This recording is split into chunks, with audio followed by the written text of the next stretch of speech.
All right, so shall I start? Go for it. All right. So welcome everybody to this event hosted by the Cambridge University Arab Society and CAMSED, or Cambridge Society for Social and Economic Development, where we will host Dr. Mohamed El-Erian, the infamous economist, the president of Queen's College in Cambridge University, the chief economic advisor to Allianz, I don't know, and a member of its international executive committee. He's also a Financial Times contributing editor and a Bloomberg View columnist. Dr. Mohamed formerly served as a CEO in PIMCO and chaired President Obama's Global Development Council. So that gets more and more impressive, actually, every time I read it. So welcome, Dr. Mohamed, and thanks very much for accepting our invitation.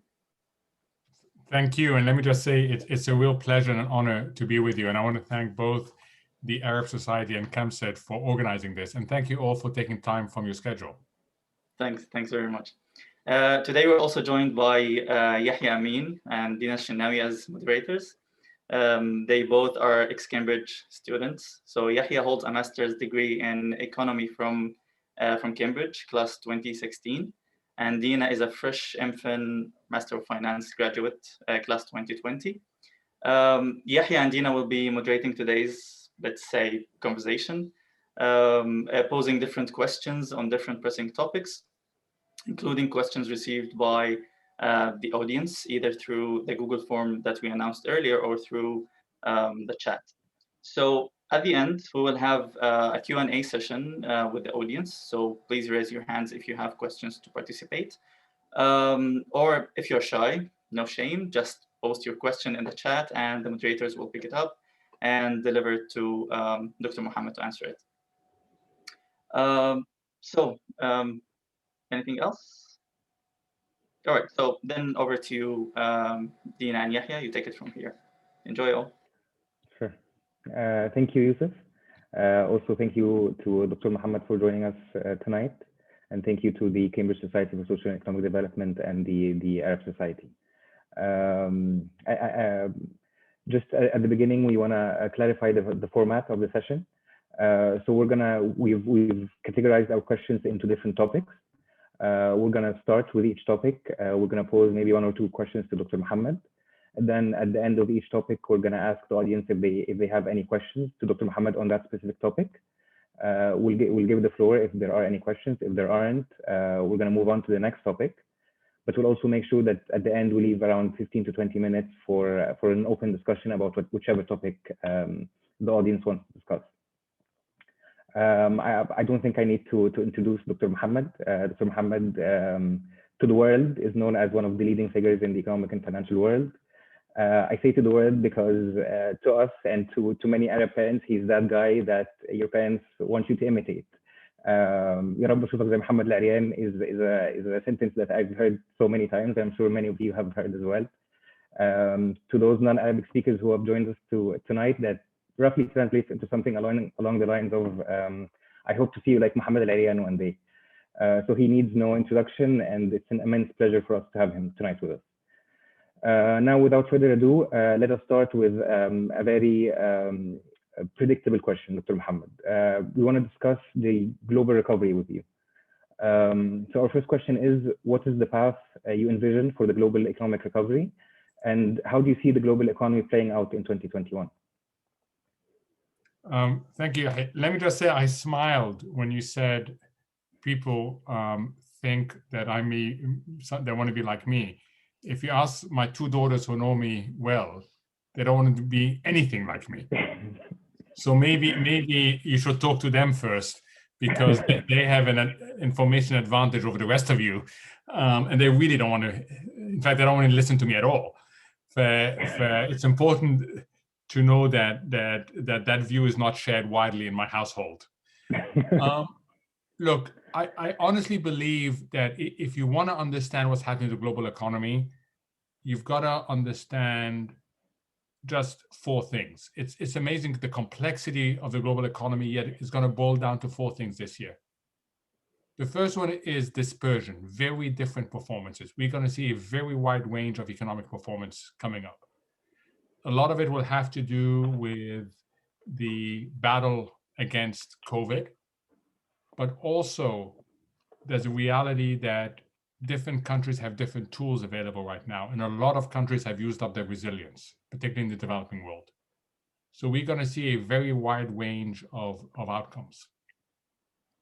We're also going to see something which may not be particularly exciting if you're not in the marketplace, but it will be exciting in the marketplace, which is a reconciliation of the big disconnect. We've lived through one of the biggest disconnects between financial markets and the real economy, between Wall Street and Main Street. And you cannot continue that disconnect. And I suspect we're going to start seeing it being resolved one way or the other. The third things that we're going to live with is debt. Every single segment of society around the world has ended up increasing their indebtedness because they wanted to avoid short-term problems becoming long-term problems. If you are a business and suddenly you have no more customers due to lockdowns, you borrowed to keep alive. And the governments and central banks have really helped that. But now the ability to service that's going to differ. And then the final issue, which I take the most serious, is inequality.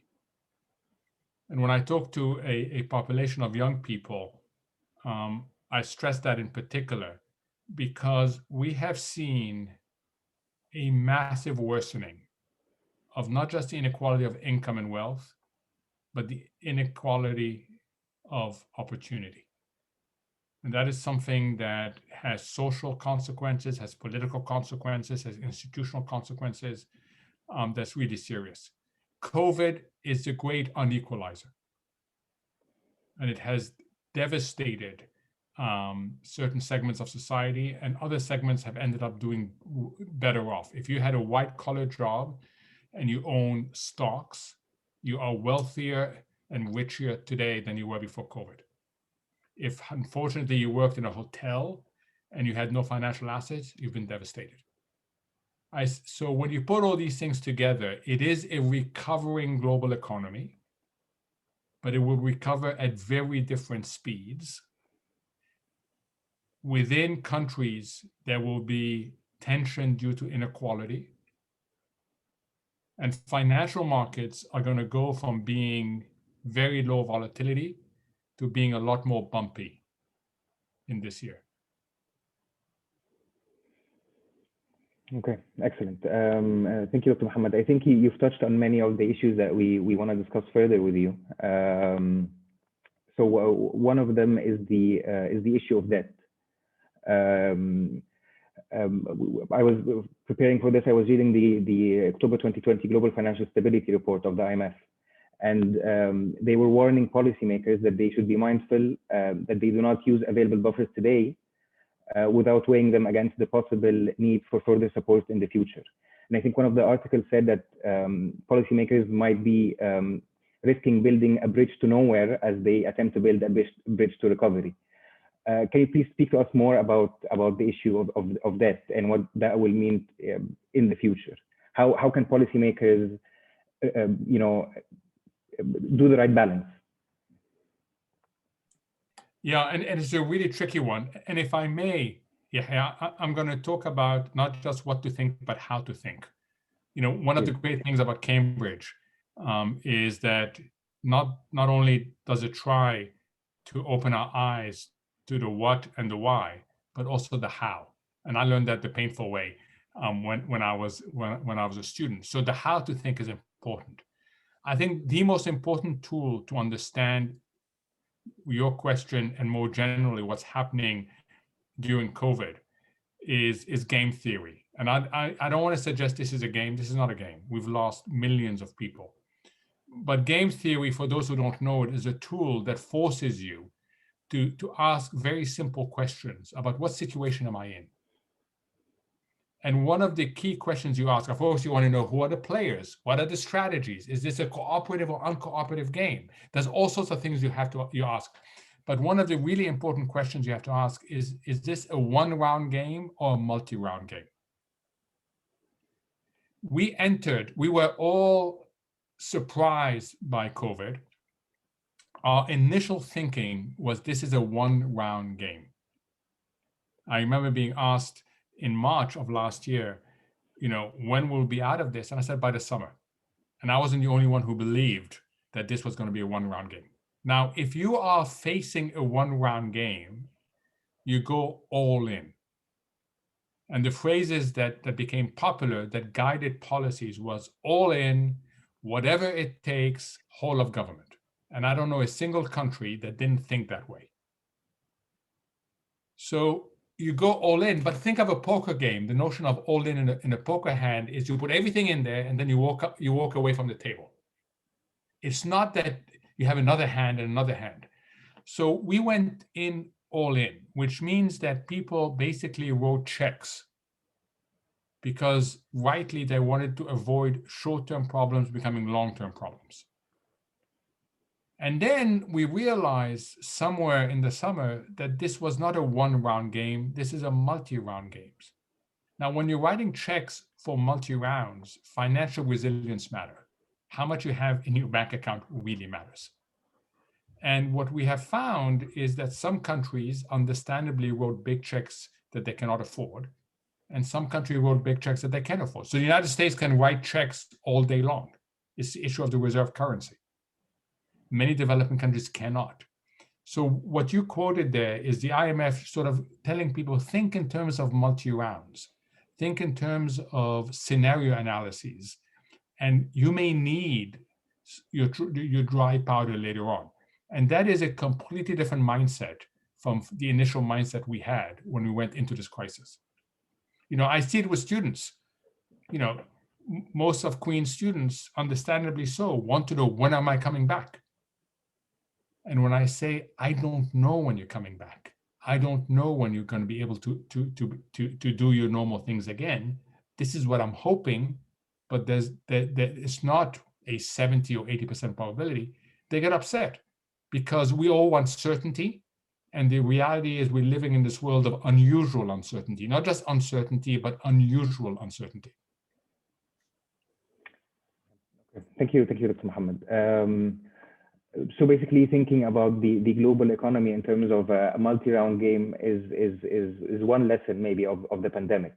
What are other main lessons that we should take from this pandemic? What are some of the long scarring effects of this pandemic, and what should this teach us? So we can either stay on the multi-round game. I mean, we've learned, for example, that you can't play an inherently cooperative game uncooperatively. Have a global pandemic, you have to cooperate around the world, right? If you treat it as your own problem and you don't care what's going to happen, you end up with a bunker mentality. You have to protect yourself and protect yourself. So we've learned that it's not a good idea to be in a cooperative game and play it uncooperatively. We've also learned that risk assessments matter. For all of you, alhamdulillah, the risk of you getting really sick from COVID is quite low. So if left to your own devices, you would lead as normal a life as possible. However, we have interdependencies here. Old people like me face much higher risk than you do. Your parents face much higher risk than you do. Your teachers, the person who serves you in the cafeteria, they all face a completely different risk function. And what we've learned is we're not very good at internalizing other people's risk functions. That's why we have to lock society down. So we have to figure out a way to internalize better. Now, there were two solutions. One is tell old people like me to stay home, open society to the low-risk people, and tell the high-risk people to stay home till they get vaccines. That was one approach. In fact, economists will tell you that's the most efficient approach. But societies are not willing to do that. The other approach is to be more like China, is to absolutely dictate what people do, subject to being screened on health. And Western societies end up somewhere in the middle. And that's why it feels really unsatisfied. So we've also learned that internalizing other people's risk. But the lesson that I want to leave with you most is the what I call the silver linings of COVID. And I tell everybody, you owe it to yourself and you owe it to your family to have 3 lists that you keep updated. One list is what you've learned during COVID that you want to continue doing. Because COVID was one massive natural experiment, and we've learned a lot about ourselves, about how we do things. The second list you want to keep is what have you done on the COVID and you never want to do again. And the third list is what do you want to catch up on? What is really important to catch up on? And I say these 3 lists because COVID has a lot of silver linings. We learned, for example, that we have to be much more sensitive to what I call tail events. Tail events are very low probability, high impact events. And we have to be much more open to that. We've learned that private-public partnerships can work really well. The invention of the vaccines is incredible. No one thought that was possible. And the reason why that happened is threefold. One is that the government took the high risk off the private sector. They basically went, the UK government, the US government, not others, went to vaccine developers, say, I guarantee you a certain income if you produce a vaccine. I'll take that risk. And of course, unleash the private sector without a massive downside risk, and you get really good outcomes. So we've learned a lot about private-public partnerships. We've learned a lot about how scientists cooperate across borders. And we've learned a lot that if you throw a ton of money at healthcare, you get not just direct benefits, but indirect benefits. So when I look back, this period is going to be one in which we've learned a ton of things. And the challenge that we all have is not to go back to where we've come from, because we're not going back to where we've come from, but go to a better place because we've learned a lot in a very painful manner, in an incredibly painful manner. I'll give you a very simple example. Queens is very keen on access and participation. And Queens has done a ton of things to try and bring people from backgrounds that are more challenged. It included like invite their teachers to sit in interviews of other students so you demystify the Cambridge process. Send people. We have local presence in certain community. And we had to do the admission interviews by Zoom. And what did we discover? We discovered that we leveled the playing field among candidates. Because it turns out that if you come from a family that has never sent someone to university or has never sent someone to Cambridge, but mostly to university, the act of the student coming to the college to be interviewed, they have no context. They haven't been told by lots of people what it's like, etc.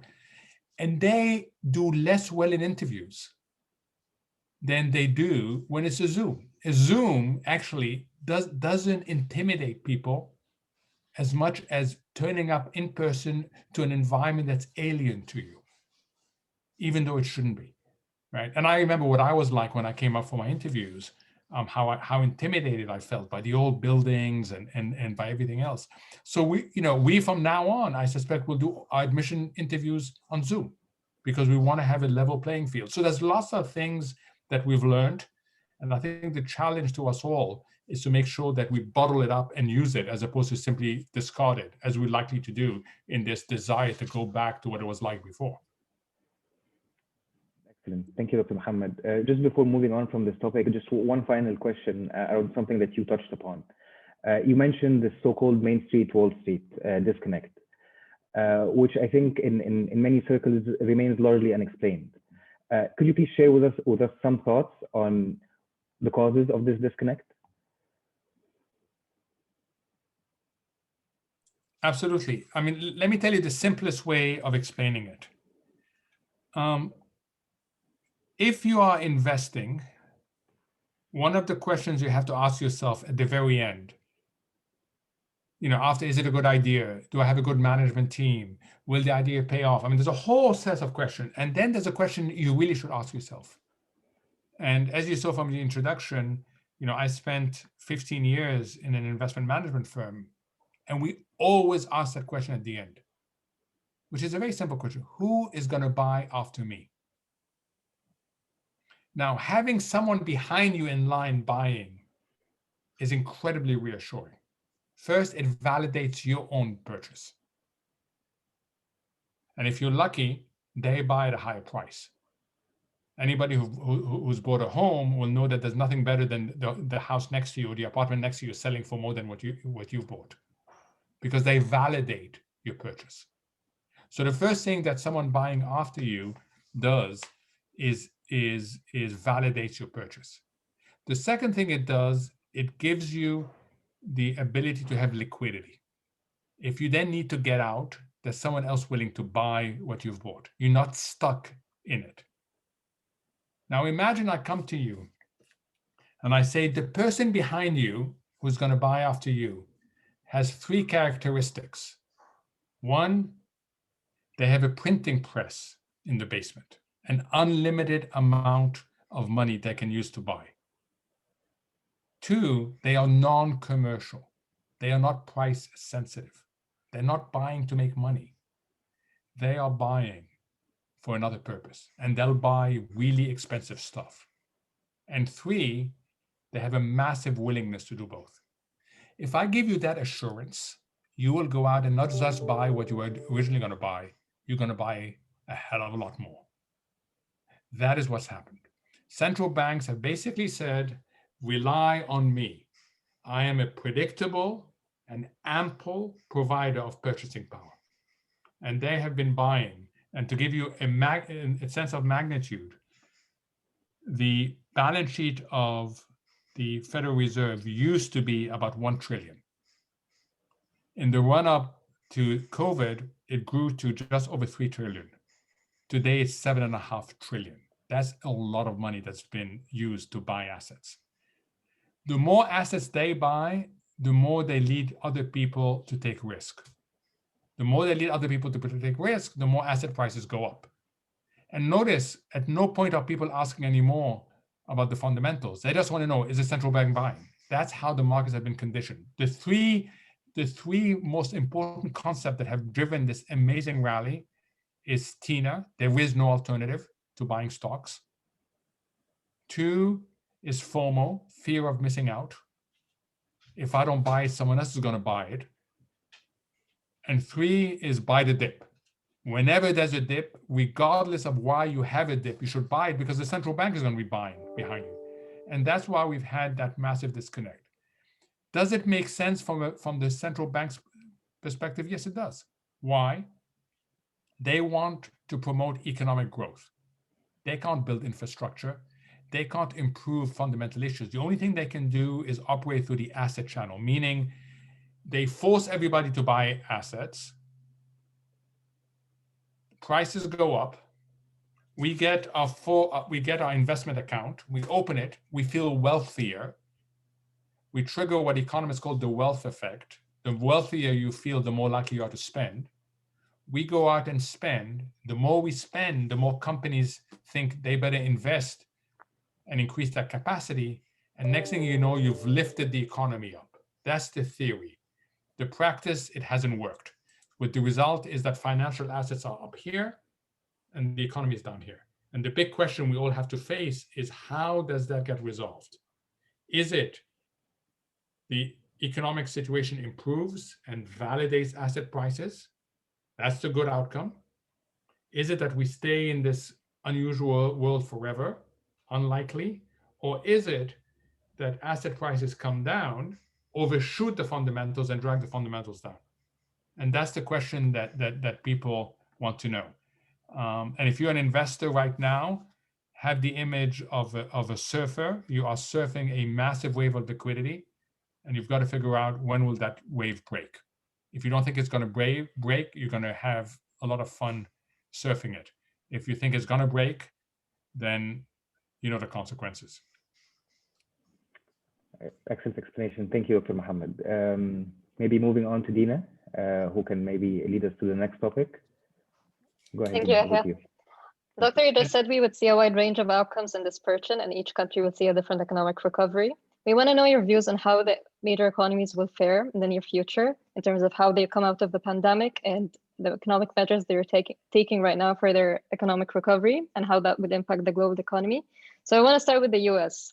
Now, with Biden becoming the new president of the United States, what are your expectations of the Biden administration in terms of tackling the US health and economic situation, and how would that differ from how the former administration dealt with the pandemic?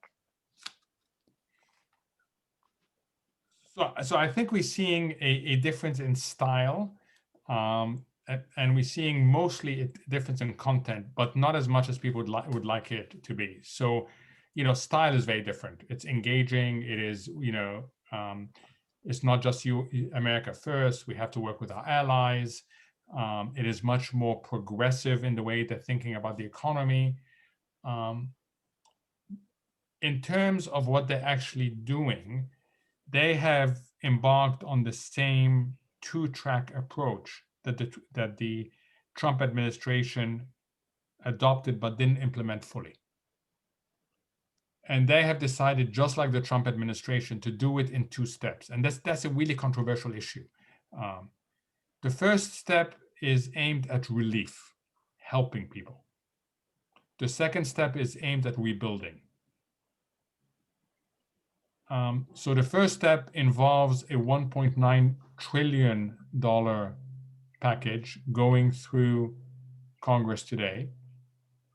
It has what we saw for Trump, which means checks going out to individuals, a lot of helpful businesses, but it also has things that we did not see under President Trump, which is support to local and state government. So more relief. The second package is supposed to come later, meaning in March, April, and it's supposed to be about rebuilding. And that's really critical because this is not just a one-year problem, this is a multi-year problem. And that rebuilding element is going to be based on infrastructure. Now, a political judgment has been made, and it's a very controversial one, that it's better to do it in two steps and not one step. And the people who worry say the first step is going to be so big and so politically painful that there may be no appetite for the second step. So you have economists like Larry Summers, who comes from the Democratic Party, Olivier Blanchard, who say we risk overheating the economy and inflation, never getting to the second step. You have others who say you're going to have to press or twist the arms of so many people for the first step that they won't have an appetite for the second step. Right. So I think there's a massive political judgment here. It's the same approach that the Trump administration took, but it's bigger. What I want to stress, a lot of people are expecting the US to be a completely different player on the global stage. It will be more multilateral. It will restore relationship with Europe, but it will not fundamentally change the tense situation with China. And that's a really important thing to understand, that this administration is going to continue the China approach that the Trump administration took, but will do it in a different style. But the content will be exactly the same. Okay. So in regard to the stimulus you just talked about, what do you think of its size? Do you think it's justified and scaled appropriately? People even in close to Biden administration will tell you that a lot of these things are political promises that they have to make, right? That they have to do. And there's an economic judgment and a political judgment. As a political judgment, I totally understand what's being pursued.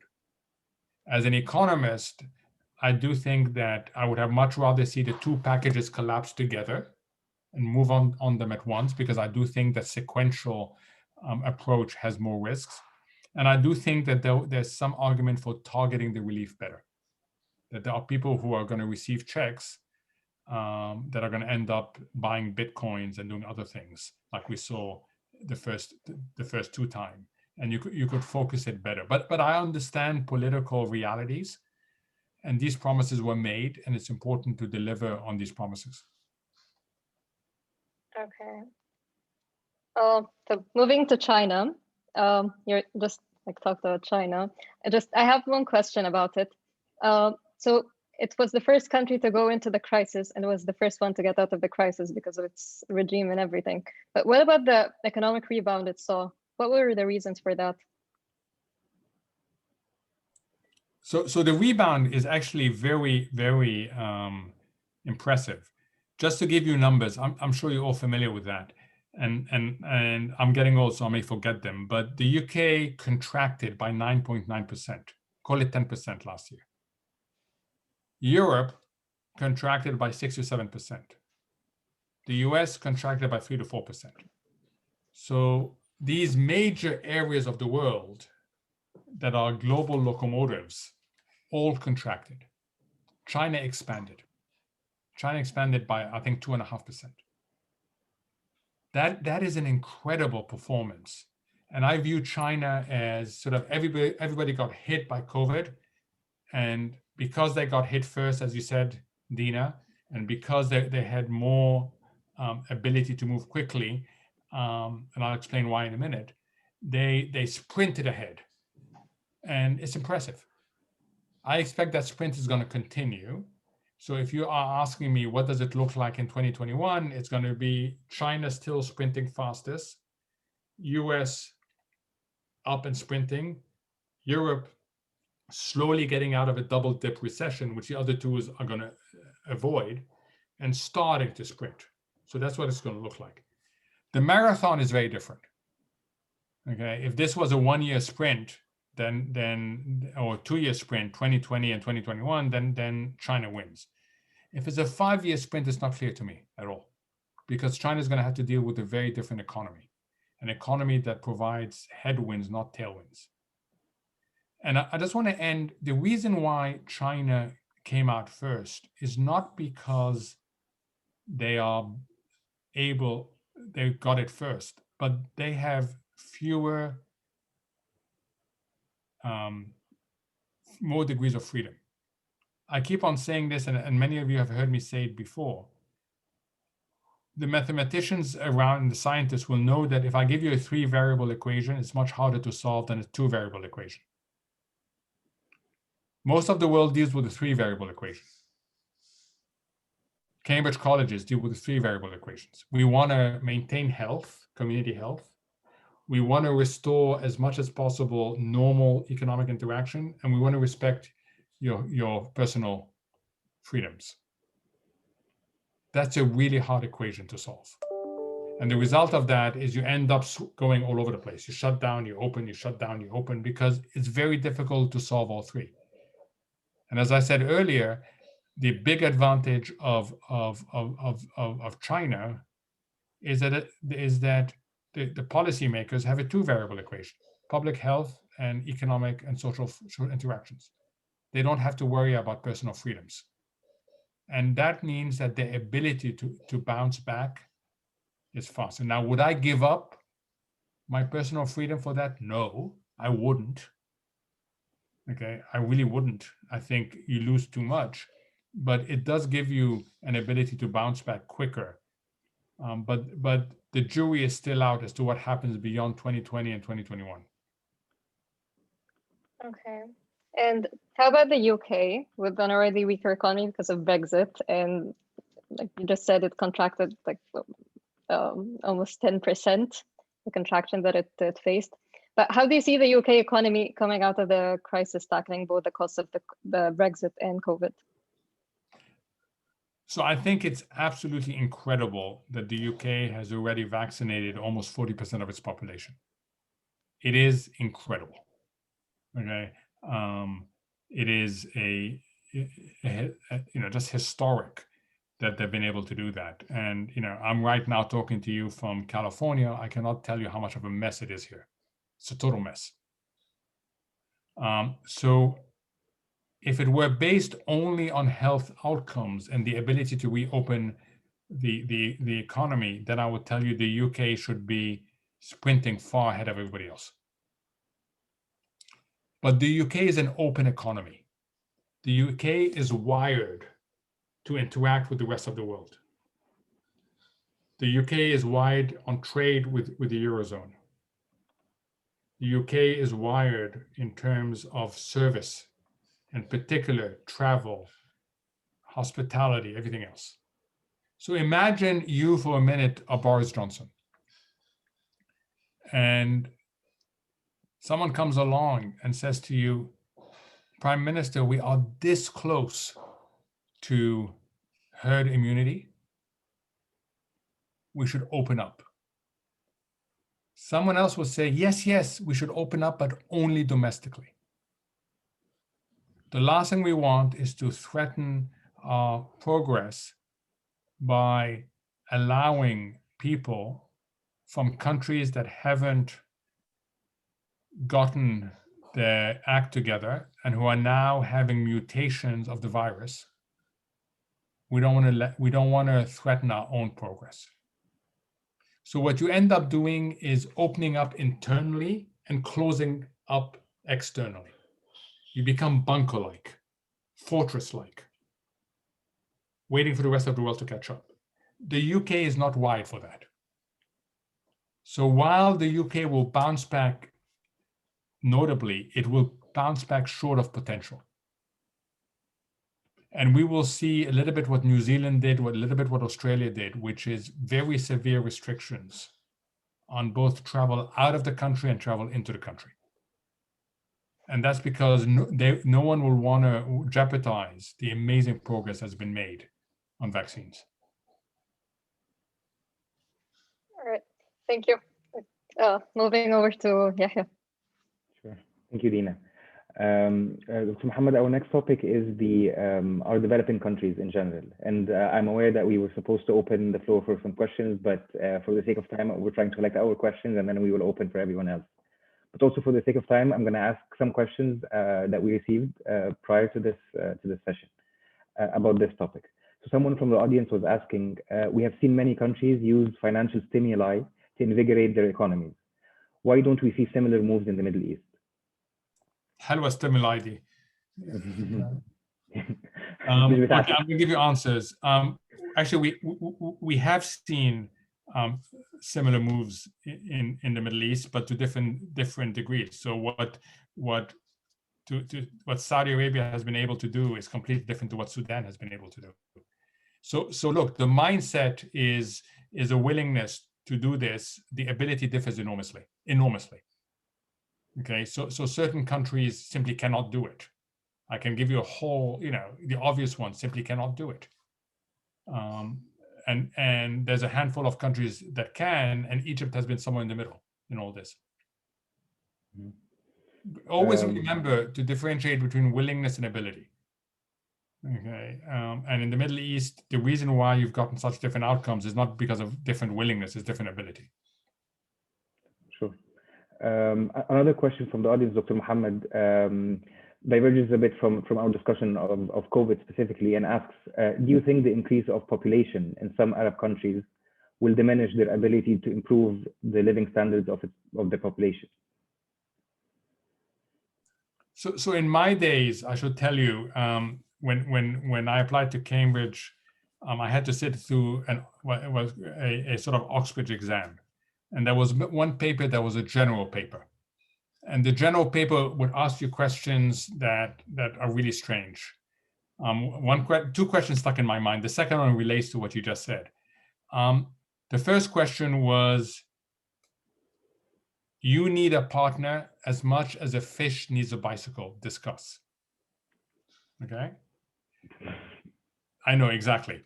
The second question was, with every human, God sends both a pair of hands and a mouth. Discuss. And I'm saying the second one, and I somehow got through that exam. I don't know how, but anyway. The second one is really important because how you think of population growth depends on whether you think of the mouth or the hands. And you need them to work together. And one of the tragedies of of our population growth in the Middle East is we haven't unleashed the young. And I feel very strongly about that. We haven't sufficiently unleashed the young. If you look at what's going on in terms of entrepreneurship, if you look at how well Arabs do outside the Middle East, if you unleash, and let me tell you a story, and if you haven't figured this out, I'm really a very story-led person. This was in the 1990s, so way before many of you were born, in the early 90s.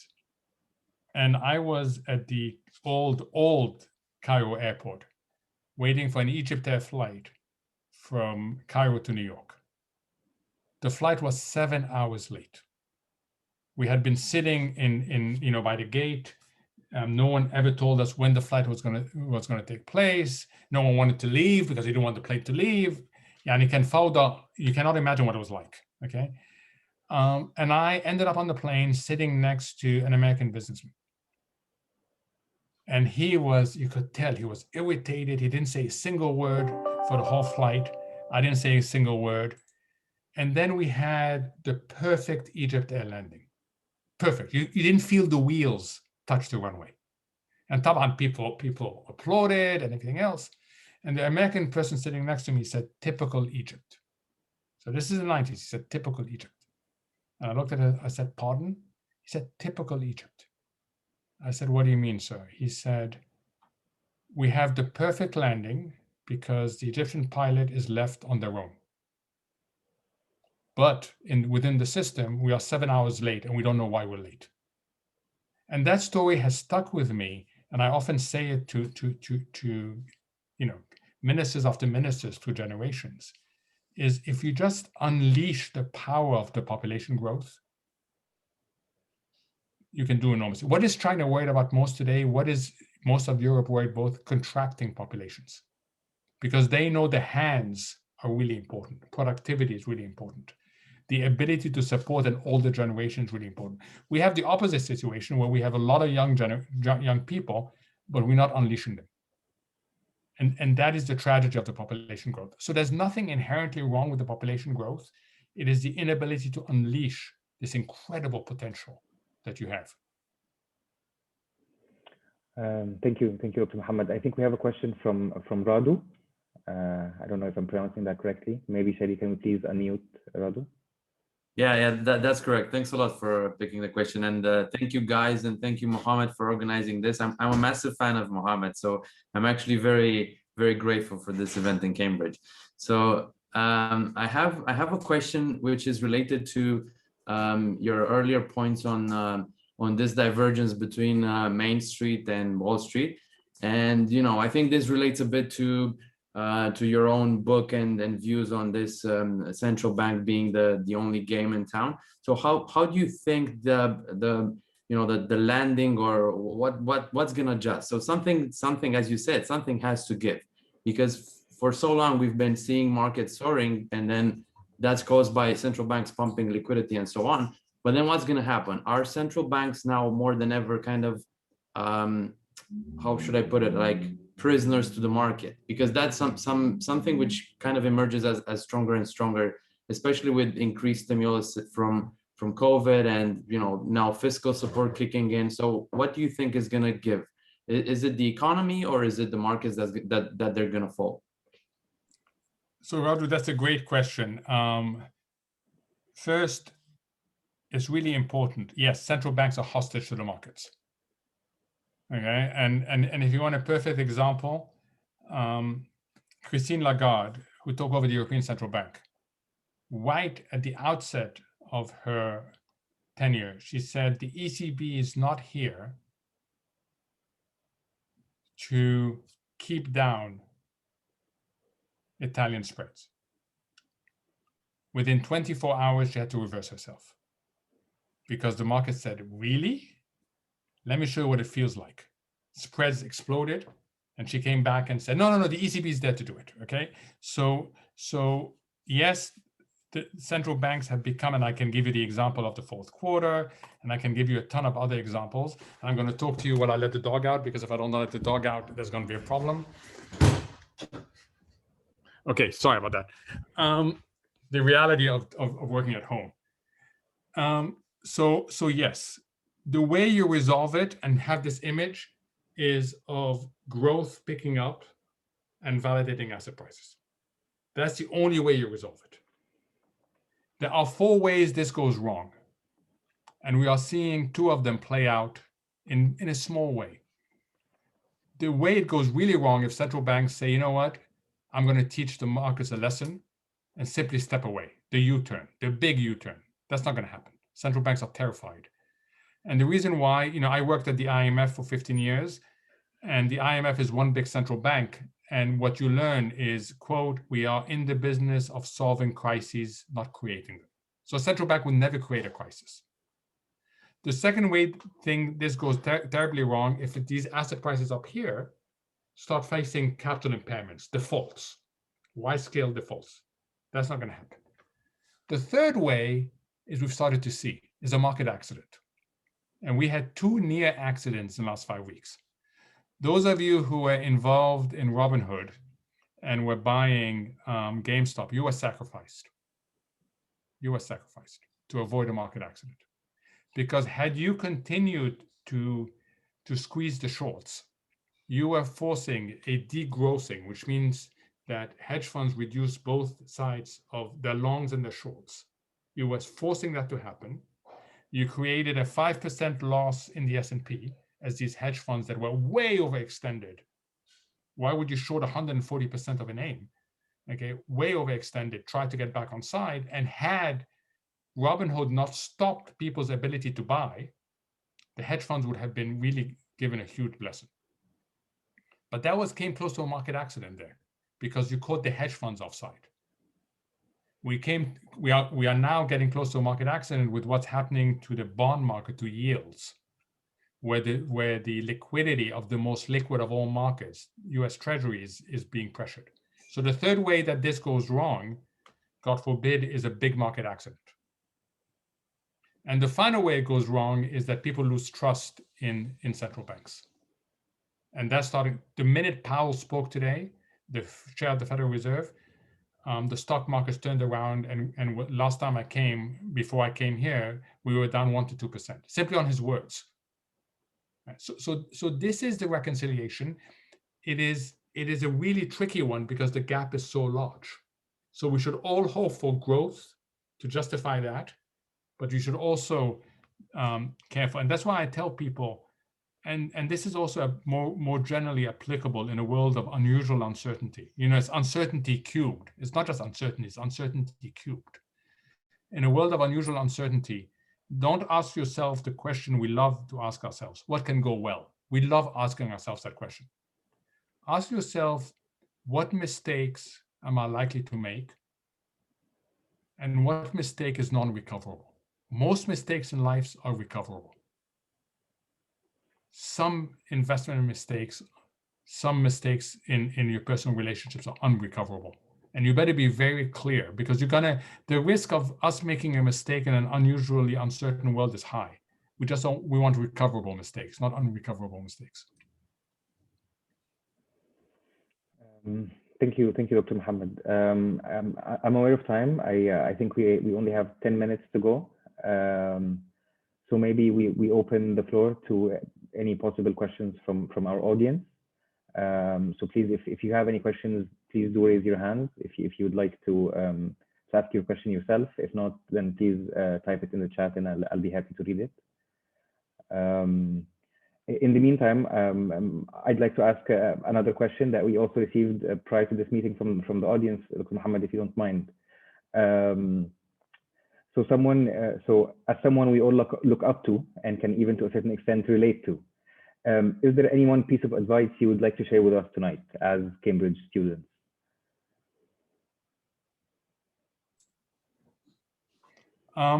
Well, first of all, don't you should disabuse of yourself of the notion that you should look up to me. You shouldn't, because I can keep you entertained with all the mistakes I've made in my life.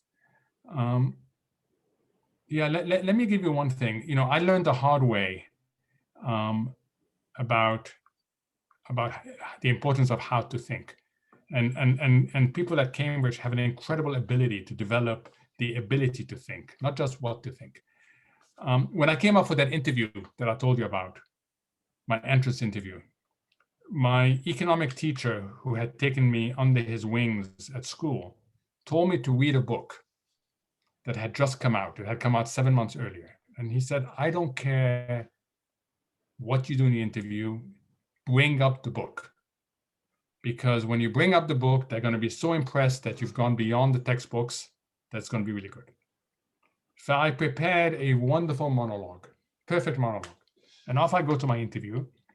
And I'm sitting there with two people interviewing me, one person just taking notes and the other one asking the questions. And I looked at they had a clock, and we were 35 minutes into the interview that was supposed to last 30 minutes. And I was panicked because I hadn't raised the book.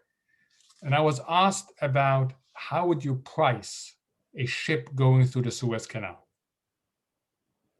And I said, that's a really good question because it reminds me of this book I read. It had nothing to do with the book, absolutely nothing to do with it. I said, it reminds me of this book I read. It was called Too Few Producers. I remember to this day.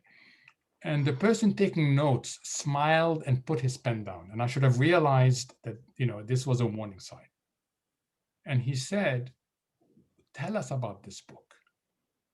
And I went into this wonderfully prepared monologue, gaining confidence as I was delivering it, having delivered it 100 times in front of a mirror. And I finished. And he asked me a single question that completely demolished the book. And I was, And then he got up and he went to his bookcase. It was in his room, pulled up what's called an off-print, sort of a copy of an article, and threw it to me. And it was his review of the book. And he said to me, simply because it's written in a book doesn't make it true. A few years earlier, I remember my father, we were in France at the time, and I was at school as in middle school, and we would get 4 newspapers a day. And he said he would insist on me reading the newspapers. I had no interest in reading a single newspaper, let alone 4 newspapers. And I remember saying to him, look, I will read one. You tell me which one. I'm going to read one. I see no point in reading 4 because the news is the news. If I read one newspaper, I've read the news. And he said, you're absolutely wrong. How you interpret the news is very different. And unless you listen and read across the political spectrum, you're not going to be able to do well in life. And those 2 experiences have lived with me for over 45 years. I mean, think about it. Right? And the one thing I would tell you is be open. Be open to others. When someone tells you something that sounds ridiculous, explore with them. Why are they thinking that? Because open mindsets are really important in today. And the more you surround yourself with cognitive diversity, which means gender diversity, race diversity, education diversity, the more you'll learn. So that would be my one advice. And believe me, I learned it the really hard way. Beautiful. Thank you, Dr. Mohamed. Over to you, Dina. We have a question in the chat. So it's from Victor Prince or Prince, I don't know. You mentioned you're concerned about inequality. How can the inequalities caused by COVID be resolved? So thank you, Victor. The biggest inequality I'm worried about is the inequality of opportunity. And let me give you a simple example. When the LA school district, the Los Angeles school district, the second biggest in the United States, when they went online, they lost touch with 30% of their students. Now, some of them had no Wi-Fi, some of them had no computers, and a lot of them simply didn't want to be part of school anymore, and they didn't have to because school went online. Ask yourself, what's going to happen to these 30% of the students? They will most likely drop out of school. They will most likely not be unemployed for a while. The longer they are unemployed, the more the system produces new school leavers. If you're an employer, you're more likely to hire a new school leaver than someone who's been sitting at home unemployed for 2 to 3 years. They go from being short-term unemployed to being long-term unemployed to being unemployable. That's a lost generation. That is frightening. I can give you example after of where the inequality of opportunity has increased. So what's needed is a very focused approach to pull the people who have fallen through all the safety nets before they become a lost generation. And this is not just a government effort. This is a corporate effort. My main thing I tell CEOs these days when I talk to them and ask them, what are you doing in terms of social responsibility? What are you doing? And if they're not doing very much, I said, you know what? Would you buy a good house in a bad neighborhood? And the answer is, of course, no. So, well, you got to care about the neighborhood because the neighborhood is under tremendous stress. So that's what it is. You need to have a very focused approach on really picking up the people and not giving them just money, but giving them opportunity. And there's lots of retraining, skills, short-term internship, things like that, that it requires a private-public partnership. But if we don't do it, then everybody will be worse off.